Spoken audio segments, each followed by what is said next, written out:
Hi, this is Dodger, and you're watching my show. Oh man, you guys, it's been like a week, like a full-on week since last we talked. So much has happened. A dude free-falled through the sound barrier. What? I do have to say, if there were affordable space hotels, if someone were to come to me and be like, yo, Dodge, for a cool $5, you can be up in space, I'd be like, sign me up. But then you guys know what would happen. I would bring Sherlock Cat, and then we'd get stranded. Our ship would somehow lose contact with Earth, and then we'd wind up in a totally different solar system with like a bunch of really incompetent people who paid a cool $5 to get into space. Best story ever. Okay, gaming news. So first thing is that October 30th, the first of many DLC for Sleeping Dogs is going to come out, and much like with Red Dead Redemption, it's going to be horror themed. It's called Nightmare in North Point, and it sounds like it's going to be zombie related, so again, more correlations. But what I like is that if all of the DLC that they're planning on putting out for this is going to be story driven, like this one is, then that means that for different seasons of the year, they can put out things that are themed toward that season, and that would be so fun for me. I guess Street Racer is the name of the other DLC that they've announced so far, which, you know, I'm guessing it's just going to be Fast and Furious Tokyo Drift, but in a video game. Also, a couple of demos that you might be interested in that are coming out soon. The DMC demo is going to be coming out. I guess I misspoke. They've just confirmed that there's going to be a demo at all for this game, which they hadn't said before, and you know, if you've been following all of the arguments that have been happening with, oh, I'm feeling kind of okay about it now that I've seen some gameplay footage, you know, I'm starting to warm up to the idea versus this is the worst thing to ever happen to Devil May Cry and I cannot believe that they are going through with this. Capcom, what have you done? So regardless of your feelings, if you are interested in playing the demo, it will be available on PC, Xbox 360, and PS3. PC is the only one with 60 FPS, where the other ones have 30, which kind of expected. It's been confirmed that Mundus is a returning character. He was a character from the very first game. Virgil is a returning character, although they haven't confirmed with anybody whether or not you can play Virgil, and somebody said that playing Virgil will not be on the disc.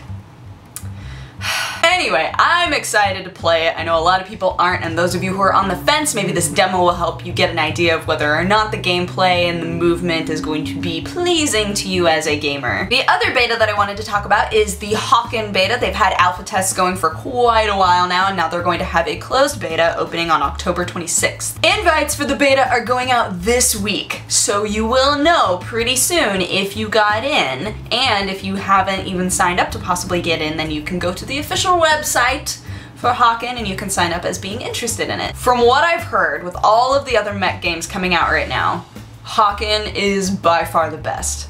That's all I'm hearing, and this is just alpha. So seeing it go into beta, it'd be really interesting to see if it continues to hold up to the hype and if it continues to get better and grow. But the fact that even in alpha mode everybody's saying this is incredible, that's great. So for your amusement, some EA Games dramas, because really anytime they do anything, it's as though they pop the leg off a baby. So this weekend they had a survey for people to fill out, and if you filled out this survey, you'd get a $20 discount coupon. So this being the internet, a lot of people very easily and quickly realized that this was just a basic universal code, that they could just use it over and over and over again to essentially get free games. Now, once EA realized that, they shut down that entire process, but they left the survey up, continuing to say that if you filled out the survey, you would get the $20. So here's where it gets all gobbledygooked. Are you ready? So, EA Games said, we're really sorry, this was our mistake, but you know what? If you were able to scam us out of 1 million games, you get to keep them.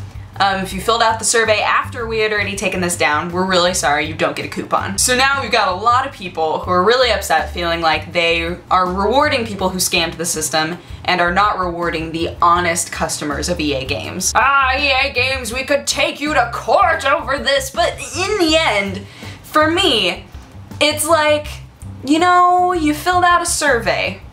You didn't pay for a service and get scammed out of it. You filled out a survey so that you could get $20 off of a game. I'm sure that somewhere in there, somewhere in EA, it says if we have some sort of a contest, if we have some sort of a survey, and for whatever reason we have to shut it down and withhold whatever the prize is, then that's within our rights. Obviously stuff like that, if it were a big enough deal, you could take it to court and you could be like, alright, I know that it says this, but serially, like, this is some shady business. In this situation, I don't think that it's as shady and crazy as people are saying. It just sounds like a lot of people who are upset and whiny that they didn't get to have a free game. Yeah, a lot of people scammed the system, and that sucks, but taking back all of that would be a huge job. So, I don't know, I'd be interested to hear what you guys think about this because I'm very curious. It seems like people feel very much one way or very much the other way. And I can see both sides, but in the end, it wasn't as big of a deal as paying for a service and having it taken from you, which happens in the gaming industry a lot. As a final bit of news, if you have been watching all of the SimCity trailers and really excited about the game coming out, those have been so much fun to watch, by the way. There have been so many of them, and they are actually hilarious. So the new trailer just came out today, and it highlights the disasters that can happen. And I think, Irene, at first, because there are only 4 disasters that are highlighted in this video, people were saying, oh, there are only 4 disasters in this game. But if you do your research, I found this out, if you do your research, it turns out that it is 4 of many. And we all know that the best part of SimCity is watching cities explode. Unless you put a lot of work into them and then when they explode you're like, Anywho, I'm excited for that game. I know that a lot of people are upset about there being no offline mode, but I don't know, I'm so used to Steam at this point that it's kind of like offline mode isn't something that is necessary for me, but I do realize that it's inconvenient for a lot of people. Anywho, that is my show. Thank you so much for watching. If you have a positive or negative response, feel free to leave it in my comment section, and if you want to have coffee with me, you can click wherever I put the annotation and it'll take you to my other channel. But otherwise, I hope that you guys have an amazing day, that you had an amazing week last week, and I will talk to you again on Wednesday.